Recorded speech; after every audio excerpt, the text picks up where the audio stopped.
The deer at the river today.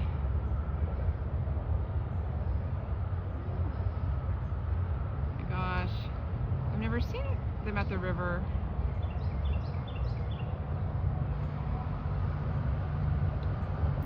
Okay, here's another part of the river we have not been to. Oh, I've not videoed.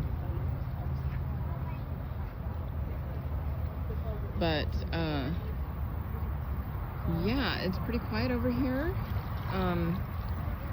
It is a madhouse across the street over at Rio Vista. All the streets are closed down. It's really hard to get in and out of just because there's no parking. But we're at our spot. We were able to just walk. Yeah, it's beautiful. But we're going back. We've had enough sun.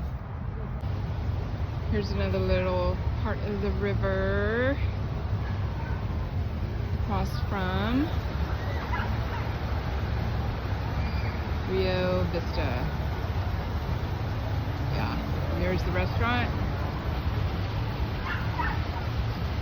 Ivers. Yeah, lots of people floating down the river today.